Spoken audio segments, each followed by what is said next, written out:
دعوة الحق لدينا دعوة الحق لدينا وطن عبد علينا وطن عبد علينا أرسل الله إلينا أرسل الله إلينا سيد الخلق محمد سيد الخلق محمد صلى الله على محمد صلى الله عليه وسلم صلى الله عليه وسلم صلى الله على محمد دعوة الحق لدينا دعوة الحق لدينا دعوة الحق علينا الحق علينا صلى الله إلينا أنزل الله إلينا سيد الحق محمد سيد الحق محمد صلى الله على محمد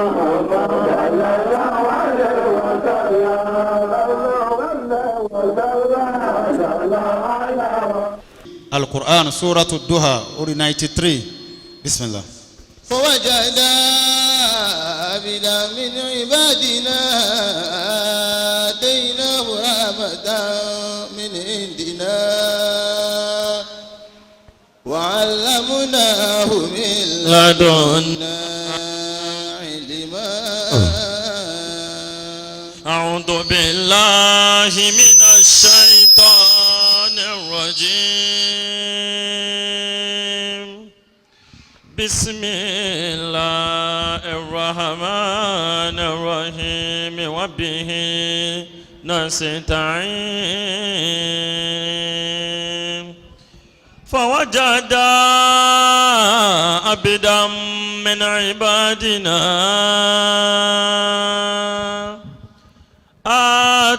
آتيناه رحمة من عندنا وعلمناه من لدنا علما. بسم الله الرحمن الرحيم وبه نستعين. والضحى والليل إذا سجى ما ودعك ربك وما قلى. الآخرة خير لك من الأولى ولسوف يعطيك ربك فترضى. ألم يجدك يتيما فآوى ألم يجدك يتيما فآوى ووجدك ضالا فهدى ووجدك عائلا فأغنى. فأما اليتيم فلا تقهر وأما السائل فلا تنهر. وأما بنعمة ربك فحدث. صدق الله مولانا العظيم. الله أكبر. الحمد لله رب العالمين. الحمد لله رب العالمين. الحمد لله رب العالمين. الحمد لله رب العالمين. الحمد لله رب العالمين. الحمد لله رب العالمين. الحمد لله رب العالمين. الحمد لله رب العالمين. الحمد لله رب العالمين. الحمد لله رب العالمين. حمدا موافيا لنعمه ومكافيا لمزيده. جماعة جاك عدا وقفوا لهم. الحمد لله رب العالمين. gbogbo ọpẹ́ tí Ọlọ́run ọba ní atọrọ àlékún ìkẹ́ Ọlọ́run àlékún ìgẹ́ rẹ̀ orí àjẹ́ǹjẹ́ tán rẹ̀ fún aṣáájú ẹ̀dá annabi wa Muhammad sallallahu alayhi wa sallam. bẹ́ẹ̀ la tọrọ fún gbogbo àwọn ará ilé annabi sallallahu alayhi wa sallam. gbogbo àwọn sàhábà rẹ̀ ìyọ́nú Ọlọ́run ọlá Ọlọ́run Àmín. kó máa jẹ́ ti gbogbo àpapọ̀ àwọn ẹni Ọlọ́run Allahu ta'ala anhum. ní tí a máa tọrọ ní àdáyanrí fún ẹni tí Ọlọ́run bá fi ṣe olùfimọ̀nà wa olùtúkọ̀ wa fadilatina samimatihi wa fakhamatihi Sheikh Muhammad Robiu أدام الله دولته آمين. بعز آمين. وكرم آمين. مقرونة بطول العمر آمين. والسلامة آمين. ونحن جميعا adúpẹ́ fọ́lọ́run lẹ́ẹ̀kan sí alhamdulillahi rabbil alamin. ọpẹ́ lórí bíbẹ lórí jíjẹ lórí mímu lórí àlàáfíà ọpẹ́ tí ó yẹ ká wá fi kásẹ̀ gbogbo ẹ̀ nílẹ̀ òun ni ọpẹ́ wípé lẹ́yìn àìmọye ọjọ́ lẹ́yìn àìmọye oṣù tí Ọlọ́run bá ti ní kí agbára òun pàápàá òun Ọlọ́run bá tóun fi pamọ́ sí abẹ́ ibì kan tóun wá gbé jáde lórúkọ mi bàbá pé kòrónà kò sí nǹkan tí ń jẹ́ bẹ́ẹ̀ tayọ pé gbogbo ohun tí ń bẹ pátápátá gbogbo máa ṣe nínú máa ṣe tọ́lọ́run ni Allahu akbar. kò sí kankan nínú rẹ̀ tí ó ti ẹ̀yìn Ọlọ́run ọba wá eléyìí ni ó wá jẹ́ ká dúpẹ́ pẹ̀lú gbólóhùn orin kan wakam yamdil firaku bila liqa'i walakin la liqa'a bila firak. وكم يمضي الفراق بلا لقاء ولكن لا لقاء بلا فراق. àfààní mélòó ìdágbére tá a dágbére fúnra wa wípé ó dàbọ̀ ó dìgbà بلا لقاء. tó ṣe pé ẹ̀dá ò tún ní padà pàdé mọ́ láéláé lẹ́yìn ìdágbére ó dàbọ̀ yẹn. الله أكبر. ولكن لا لقاء بلا فراق ولكن لا لقاء بلا فراق. كم يمضي الفراق. أعانكم الله. àyè yìí náà láti dágbére fúnra wa ní dáwà tá a ṣe kẹ́yìn pípé a tún pàdé ní oṣù tí ń bọ̀ Allahu Akbar. tá a mọ̀ yìí pé bóyá Ọlọ́run ọba ó lo agbára rẹ̀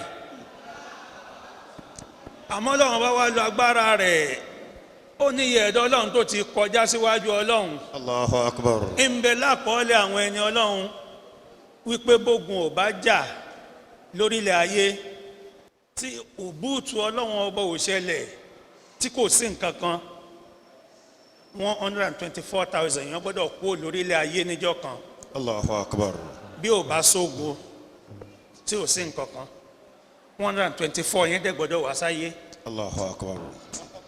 Ọlọ́run ọba wa ní káwọ́ wà nínú 124,000 tí ń lọ látijọ́ yìí. Allahu Akbar.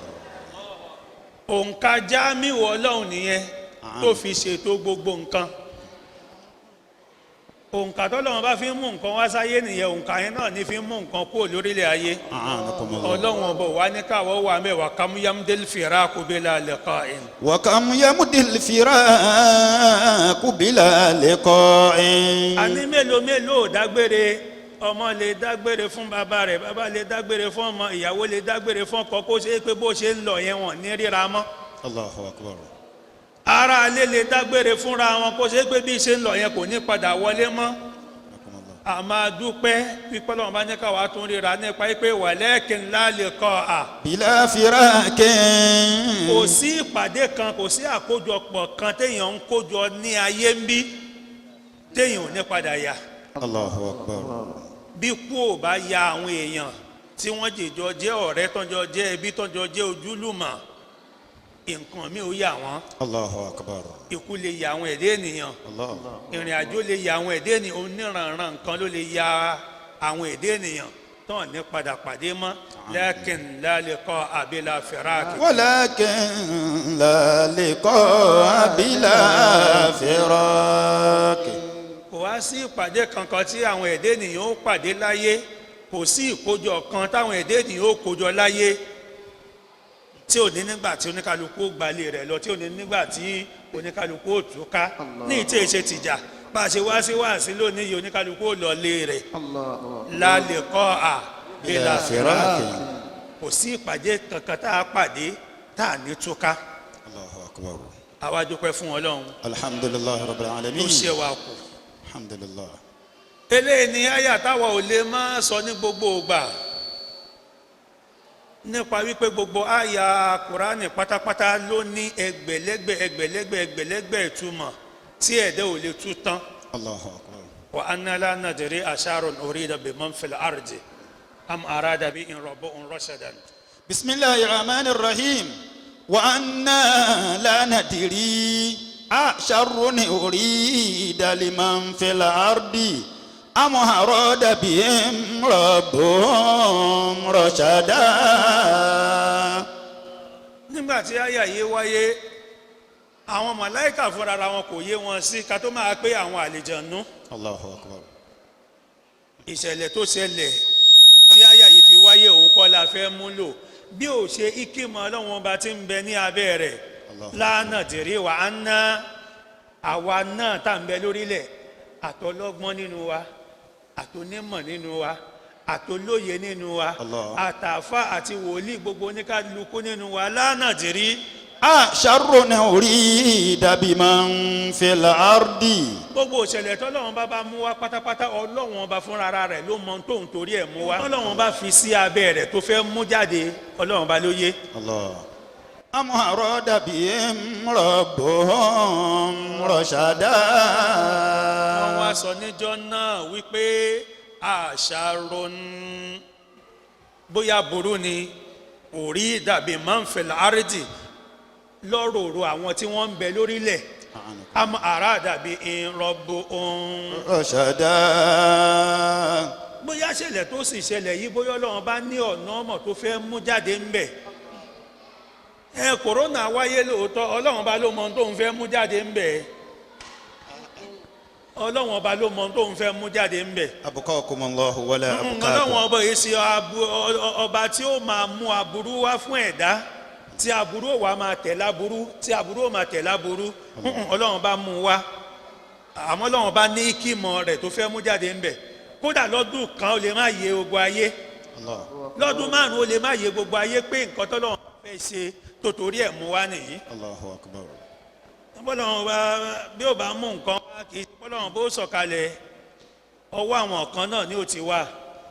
Káwá ní àwọn kan ni wọ́n fà á, àwọn kan ni wọ́n ń bára wọn jà, àwọn kan èwo ló ṣẹ̀yìn Ọlọ́run bẹ̀. Allahu akbar. Àmọ́ tòun ti bẹ́ Ọlọ́run bá ti mọ̀ pé òun ò ní tí ì jẹ́ kémi àti ẹ̀ka kánjú lọ. Bọ́lọ́run bá wá fún wa ní ẹ̀mí tó ṣe wa kù báyìí, kí ló yẹ ká fi ṣe tayọ ká fi ṣe tọ́lọ́run. Adúpẹ́ fún Ọlọ́run. Alhamdulillahi rabbil alamin. A kí gbogbo jọmọ́ Dawatul-Haqqi Ila al-haqq. lẹ́yìn ọ̀pọ̀lọpọ̀ ìsinmi. Bẹ́ẹ̀ ni, ó lè jẹ́ ìsémọ́lé àmọ́ sinmi ni. Ní ìsinmi tó ṣe pé Ọlọ́run náà ni ó mọ tí ń bẹ lábẹ́ rẹ̀. Ọlọ́run bá tún wá dá wa padà ká tún pàdé ara wa. Ilé yìí ṣàkọ́kọ́ béèyàn bá lè wọnú Suratul Isra'i, ọ̀rí pọ́lọ́run bá mẹ́ńsàn rẹ̀ wípé wọ́n tilẹ̀kùn mọ́ṣáláṣí rí, àmọ́ gbogbo yẹn òun kọ́ la fẹ́ lò lónìí. ibi afẹ́ yà ó pọ̀ díẹ̀ akí gbogbo jọmọ́ Dawatul-Haqqi lẹ́yìn kíkí gbogbo jọmọ́ akí àwọn tí Ọlọ́run bá fi ètò yìí rán àwọn tí ó ṣe pé nígbà tí àwọn ẹgbẹ́ wọn ó dá mi lójú ó sì dá gbogbo oníkálukú tí ń bẹ́ńbẹ́ náà lójú irú Alhaji Yusuf lápèjúwe ń sìn ká fún wọn ṣàpèjúwe bàbá tí wàá fẹ́ nìkan ṣàpèjúwe àti fi gbogbo àwọn tó kù náà ṣàpèjúwe nìyẹn ọjọ́ orí wọn nígbà tí wọ́n rò pé àwọn ó bẹ̀rẹ̀ ẹrù eléyìí kì í ṣe tọ́jú orí wọn wà lónìí ló wà ń gbà náà. Allahu Akbar. bí ò bá wá kí ń ṣe àánú Ọlọ́run ọba àpilẹ̀ èèyàn ò kí ń wà láwọn ọjọ́ orí kan kó rò wípé ihun tí ń gbé dání tí ń fi ògbọ́jọ́ ayé mi ṣe rèé. Allahu Akbar. èyí táwọn rò nígbà yẹn àwọn ẹlòmíín náà wà tí wọ́n jìjọ wà ní àwọn éèjì wọn tọ́jọ wà ní stéèjì kan náà tọ́lọ́wọ́n bò ní àwọn òróró ẹ̀ nígbò níbi tọ́lọ́wọ́n bá fẹ́ lò ní kálukú sí. bá a ṣe wá ń sọ tí wọn ibẹ̀ la wá ń sọ ti gbogbo àwọn tó kù wọn náà àtàwọn tí wọ́n jọ bẹ̀rẹ̀ ńgbà náà lọ́hùn-ún àti àwọn tí wọ́n tún sì jìjọ wà lẹ́nu rẹ̀ nísìn látòrí Alhaji Bọ́lá Mákì ní bàbá Muhammadu Awali ní bàbá Osama àti gbogbo àwọn tó kù wọn tí wọ́n ń jọ wà lórí rẹ̀ dìsín Ọlọ́run ọba tó nírú eléyìí yíyàn láàyò láti máa ṣe kí la fa tẹ̀sílẹ̀mù fẹ́ wí. yafuna al-ibadu wala tafuna sana'uhum faqtal li nafsika ma yahalu bihil atharu. orin tí wọ́n kọ yẹn ó ṣe déédéé yín àti gbogbo àwọn tó kù yín. yafuna al-ibadu. gbogbo ẹrú Ọlọ́run ọba pátápátá àbí gbogbo ẹrú sin Ọlọ́run àbí gbogbo ọmọ ènìyàn pátápátá yẹ̀fúnná ní títàn òde bá. wàlá tẹ̀fúnná sọ́nà òhun. kò sẹ́nìkan nínú ẹ̀dá Ọlọ́run tí títàn ò ní dé bá. Allahu Akbar. kò sí ẹ̀dá Ọlọ́run ọba tí wọ́n ní béèrè níjọ́ kan táwọn èèyàn sọ pé ó mà ti ṣaláìsí. yẹ̀fúnná lè rí bá dùn. a ní kò sí ẹ̀dá Ọlọ́run ọba tó ṣe pé wọ́n ní béèrè rẹ̀ níjọ́ kan tí àwọn èèyàn tí wọ́n dáhùn wípé Ọlọ́run bá ti pè é sọ́dọ̀. wàlá tẹ̀fúnná sọ́nà òhun.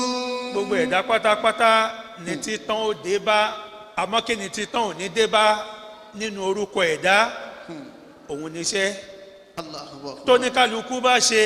fàkìtẹ́ nínú fún síkà mọ́ yá kálù bìhìlẹ̀ àtàrò. fàkìtẹ́ nínú fún síkà mọ́ yá kálù bìhìlẹ̀ àtàrò. kódà kẹ́ ẹ dàgbà lórí Dawatul-Haqqi tẹ́ ẹ gbé dání yìí jù bẹ́ẹ̀ lọ nígbà ó bá yá ẹ lọ. Allahu Akbar. nígbà ó bá yá èmi náà gbogbo wa yìí á lọ àmọ́ ńgbà gbogbo wa yìí bá wá lọ kí ni nǹkan tí ó máa ṣẹ́kù sọ̀nà ìhòhóm ihun tó ní kálukú ṣe síwájú Ọlọ́run òun ni ó wà máa ṣẹ́kù pẹ̀lú orúkọ rẹ̀ gbére láéláé. fàkìtà lẹ́nà fún síkà mọ́ yá kálù bìhìlẹ̀ àtàrò. fàkìtà lẹ́nà fún síkà mọ́ yá kálù bìhìlẹ̀ àtàrò. kódà àwa tí èsè báwa ni agbétò Dawatul-Haqqi dání gbogbo àwa tí ajẹ́jọ́ mọ́ Dawatul-Haqqi nígbà ó bá yá wọn a máa júwe ẹnìkan kan yí pé ibi tí máa ń jókòó rẹ̀. Allahu Akbar. iwájú yìí ni máa ń wà. yẹ̀fúnálé mari'u. yẹ̀fúnná lè ibadu. bẹ́ẹ̀ni. wàlá tẹ̀fúnná sọ́nà òhun. àní èdè ènìyàn ò tán àmọ́ nǹkan tí èdè ènìyàn gbélé ayé ṣe ni ò ní tán láéláé òun. yẹ̀fúnná lè ibadu. wàlá tẹ̀fúnná sọ́nà òhun. ihun tí èdè ènìyàn gbélé ayé ṣe kò ní kúrò lórílẹ̀ kò ní tán. fàkìtàr lẹ́nà fún síkà máa yàhálò bìhìlẹ̀ àtàrò. torí fàkìtàr. oníkálukú tètè yá ṣẹ̀ṣà tètè ṣẹ̀ṣà ihun tí o fi ọjọ́ ayé rẹ ṣe. Allahu Akbar. ihun tó o bá ṣẹ̀ṣà yìí bóyá èyí tí ó wà jẹ́ pé yóò máa gbé ọ ga lórí ṣíṣẹ̀ṣà rẹ̀ ni bóyá èyí tí yóò máa gbé ọ lọlẹ̀ ni ṣẹ̀ṣà kọ́nu méjèèjì. فاختر لنفسك ما يهل به الأثر. àwọn advice tèmi ò bá fún ní kálukú òun ni pé fatar máa ṣíta ṣẹ̀ṣà yìí tó yóò bá wọ̀n ní èyí tó ṣe pé yàlúbì il athar èyí tí ó fi lórí paare láéláé òun ni kó yá ṣẹ̀ṣà. so àfigbólóhùn ilé orin yìí a fi kí gbogbo wa a sì fi kí àwọn elétò Dawatul-Haqqi ní àdáyanrí. Suratu Du'a òun ni a fi ṣe wá sí lónìí bó tiẹ̀ ṣe pé Suratu Saba'i òun ni ó yẹ ká bẹ̀rẹ̀ lónìí azabi kọ́lá parí pẹ̀lú ògo Ọlọ́run ní dáwà míì a bọ́ sínú Saba'i òun là á máa túbọ̀ àmọ́ Suratu Du'a yìí a gbọ́dọ̀ fi sọrí mólìdí ànábì Muhammad sallallahu alayhi wa sallam. kì í kún ṣe pé bóyá pláàni Dawatul-Haqqi ní wípé kó bọ́ síjọ mólìdí ànábì nígbà Ọlọ́run bá ti wá ní kó bọ́ sí dandan wá ní ká ṣe mólìdí ànábì dandan ní ká tú súrà tí Ọlọ́run bá fi sọrí ànábì sallallahu alayhi wa sallam. ó ti ẹ̀ ṣe pé gbogbo súrà pátápátá náà ni wọ́n fi sọrí ànábì nígbà tó di Kùránì sọrí ànábì gbogbo súrà náà ló fi sọrí rẹ̀ sallallahu alayhi wa sallam. àmọ́ ká tó wá bọ́ sínú Suratu Du'a anakumullah. Alhaji Yusufeti àtàwọn tó kù wọn tí wọn sí níjòkó wọn á gbà mí láyè ìṣẹ́jú 5 àbí 10 ká tó bọ́ sínú Suratu Du'a. anakumullah. òun ni lórí ihun tí ń ṣẹlẹ̀ tí ń lọ lọ́wọ́ nínú ìlú àwọn kan Naija kínní kan news wọ́n wá bá mi níjọ́ Jímọ̀ wọ́n ní àwọn fẹ́ grant interview bóyá ọ̀sẹ̀ yìí lọ́sẹ̀ máa wá mo dá wọn lóhùn díẹ̀ mo wá níṣẹ́ ẹ wá sí Dawatul-Haqqi bẹ́ẹ̀ bá lè wá sí Dawatul-Haqqi ẹ wá pàdé mi ń bẹ̀ gbogbo dáhùn tẹ́fẹ́ kí n dáhùn yẹn ìyín dáhùn ní ìyín dáhùn yẹn ń bẹ̀ anakumullah. àmọ́ mo dáhùn díẹ̀ kọ́ máa rò pé bóyá dáhùn yẹn bóyá ó bá mi lójijì mo dáhùn díẹ̀ nínú ẹ̀ òun ni lórí ọ̀rọ̀ ìjìjàgbara tí àwọn èèyàn ń ṣe níyìí tí ó jẹ́ ti ìrọ̀wọ́rọ̀sẹ̀ táwọn èèyàn ń ṣe bóyá kò nídìí mo fẹ́ ní bóyá kẹ́nìkan ka gbogbo àwọn ìbéèrè tí wọ́n béèrè yẹn ni mo náà mo máa dáhùn ẹ̀ ní Dawatul-Haqqi wọ́n ní kí ni perspective Islam nípa ọ̀rọ̀ protest á dáhùn ẹ̀ nípa pé nínú nǹkan tí Dawatul-Haqqi gbé dání náà nìyẹn á dáhùn ẹ̀ nínú tí Dawatul-Haqqi gbé dání láti ilẹ̀ nìyẹn títí dòní títí dọ̀la bẹ́ẹ̀ ni á dáhùn ẹ̀ níwọ̀nba àmọ́ tá a bá máa dáhùn rẹ̀ anakumullah. eléyìí ṣe tí pé bóyá a ní agbágbọ́yé àbá ní àmọ̀ lórí bá a ṣe ń sọ wípé a ní agbágbọ́yé yìí náà láàfin wá fi rọ ọ̀pọ̀lọpọ̀ àwọn àfà agbọ́njúba ń kásẹ̀ ńlẹ̀ díẹ̀ kò fi bẹ́ẹ̀ pọ̀ mọ́ nínú káwọn èèyàn máa pe ẹ̀sìn Islam ní ẹ̀sìn ìmọ̀le agbọ́njúba àmọ́ ó ti ń kéré ní àwọn tá a máa gbọ́ tí wọ́n á máa pe ẹ̀sìn Islam ní ẹ̀sìn ìmọ̀le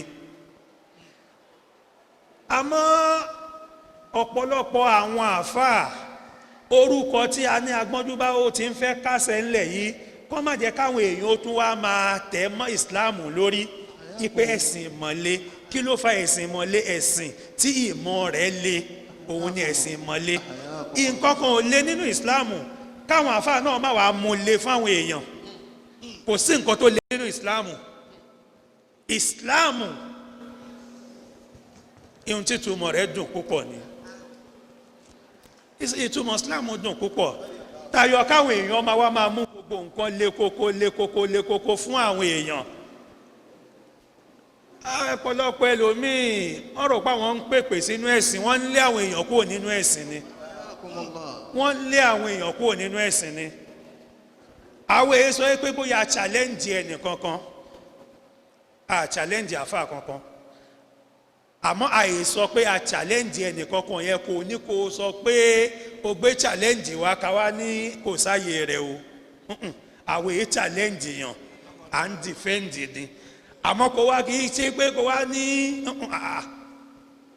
ìgbà míì ń bẹ tán bá gbómi ìjà kaná má bá wọn bá wò àmọ́ tó o bá rí pé téèyàn bá gbómi ìjà kaná kó o bá wò ní o lè ṣàtúnṣe ọ̀rọ̀ kó dà kó o bá wò ẹ má mú ẹ̀sìn lé koko fáwọn èèyàn. wọ́n wá ń sọ̀rọ̀ yí pé obìnrin kan Aisha Yesufu wípé ihun tí ń ṣe lórí ọ̀rọ̀ protest wọ́n ní Islam ò fẹ́. èmi ó kàn pé àkíyèsí ọ̀pọ̀lọpọ̀ àwọn àfáà sí ọ̀rọ̀ kan wípé ká máa rántí pé àdìsí 10 kò tí àyà ẹyọ kan ṣubú. A'anakumullah. àdìsí 10 kò lè tí àyà Kùránì ẹyọ kan ṣubú. A'anakumullah. ẹ má jẹ́ ká mú ẹ̀sìn lè fún àwọn èèyàn. ẹ̀sìn Islam ẹ̀sìn tó ní the understanding púpọ̀ ni ó ní the understanding púpọ̀. eléyìí ní ó jẹ́ ká lọ síbi gbólóhùn kan àbí méjì tá a kàn sọ lórí ẹ̀. gbogbo ohun tó bá ti dá láyé Islam fọwọ́ sí àfi tó bá jẹ́ nǹkan tí ò dá lóko. tá a bá náwọn èèyàn protest gbogbo protest láyé ẹ jẹ́ ká fi sí abẹ́ àdìsí innamal a'malu binniyat wa innamal likulli imri'in ma nawa. number 1 gbogbo àdìsí nìyẹn. A'anakumullah. number 1 gbogbo àdìsí nìyẹn. A'anakumullah. tí àwọn tí wọ́n ń ṣe protest tí àníyàn wọn ò bá ti mú aburú dání kí ni Islam fẹ́ kọ́ fún. táníyàn tàwọn tí wọ́n ń ṣe protest yẹn bá da tẹ̀ bá ní Islam kọ́ ó mì ní pé Islam ń kọ́ tó da nìyẹn. tí àníyàn tàwọn tó ń ṣe protest tó bá ti jẹ́ pé lórí dáadáa bá ní táwa bá wá ní Islam kọ́ àwọn mì ní pé ẹ̀sìn rọ́lá gbé dání nìyẹn ẹ̀sìn tó ń kọ́ tó da bẹ́ẹ̀ gbogbo ohun tó bá da láyé inú Islam láti gbọ́dọ̀ rí afáàná jẹ́ ká wí gbólóhùn 2 àbí 3 lórí ọ̀rọ̀ protest yẹn ká tó kó mbẹ̀. Wa fi tarikhina al-islami. nínú ìtàn Islamu nínú ìtàn ẹ̀sìn Islam. mawaqifun wa namazijun musharrafatun li da'wati al-hukam wal wulat. yín wá síbẹ̀ yẹn. A'anakumullah. àmọ́ mo kọ́kọ́ fẹ́ throw question kan sí gbogbo àwọn àgbàlagbà tí wọ́n tó bí wa tí wọ́n ń bẹ ní ìjòkó. nígbà tí Nàìjíríà ó gbòmìnira a rí wípé Nàìjíríà ń bẹ nínú ìlú tó gbòmìnira pẹ̀lú ọgbọ́n ìmọ̀ òye. ó yẹ ká wá béèrè lọ́wọ́ ara wa ṣé àwọn ọlọ́gbọ́n àwọn onímọ̀ àwọn olóye àwọn aláròjinlẹ̀ tọ́lọ́wọ́n bá dá tí wọ́n ń bẹ ní Nàìjíríà nígbà yẹn tí wọ́n fi gba òmìnira láì jẹ́ pé pẹ̀lú ogun sọ́lọ́wọ́n bò dọ́lọ́gbọ́n mọ́ ni. Allahu akbar. ṣé kò sọ́lọ́gbọ́n mọ́ gbogbo àwa tó kù tọ́lọ́wọ́n bá ń dáǹsì òmùgọ̀ ni wá. bẹ́ẹ̀ ni o ó yẹ ká bira wa ní ìbéèrè yẹn o ṣé gbogbo ẹ̀dá tó kù tọ́lọ́wọ́n bá ń dá sí Nàìjíríà ń sìn àwọn tó nímọ̀ kéwú tó dẹ̀ nímọ̀ ìwé ló kù tọ́lọ́wọ́n bá ń dá torí ọgbọ́n ni wọ́n fi gbà nígbà yẹn nípa wípé nínú àwọn nǹkan tí Ọlọ́run ní ká wá tójú bọ̀ nínú ìtàn gbogbo ìlú tí wọ́n bá gba òmìnira ní ọ̀nà tá a gba òmìnira yẹn kì í ṣe ìlú tí wàhálà máa ń wà á sí nínú ìlú tí wọ́n gba òmìnira pẹ̀lú ogun kí wàá ní ti Nàìjíríà ṣe wá jẹ́. Allahu akbar. kí ni tó ń ṣẹlẹ̀ gan kí ni nǹkan tó ń ṣẹlẹ̀ ó lè má yé wa bóyá àwọn tí ó bá yé kán bá wa tàn mọ́lẹ̀ sí nǹkan tó ń ṣẹlẹ̀ kò yé àwa àmọ́ lè yá àwọn tó ń bẹ nínú ìjọba kó jẹ́ ká mọ̀ kí ni tó ń ṣẹlẹ̀. mo ti kọ́kọ́ sọ question kan ṣáájú ipe ṣé kò sáwọn ọlọ́gbọ́n mọ́ ni Ọlọ́run bá ò dá wọn ọlọ́gbọ́n sí ìlú yìí mọ́ Ọlọ́run bá wò pé àwọn ọlọ́gbọ́n tó ń dá sí ìlú yìí ó ti tó àwọn òmùgọ̀ lókù tó yẹ kó wọn máa dá sí Nàìjíríà ṣé bẹ́ẹ̀ ni ṣé bó ṣe rí nìyẹn. Islam ní àwọn perspectives tí ó pọ̀ rẹpẹtẹ tí wọ́n fi yanjú gbogbo orú ọ̀rọ̀ báyìí lórí ọ̀rọ̀ ìpè afẹ́ pèpè sí ẹ̀sìn Islam ní perspective tiẹ̀ lórí ọ̀rọ̀ afẹ́ protest Islam ní perspective tiẹ̀ lórí ẹ̀ gbogbo nǹkan ní Islam wá ní stand lórí ẹ̀ ní ìtòdá tọ́dẹ̀ ní angles tí wọ́n fi treat ẹ̀ perspective tí wọ́n fi yanjú ẹ̀ Islam ní gbogbo ẹ̀ lọ́tọ̀ọ̀tọ̀.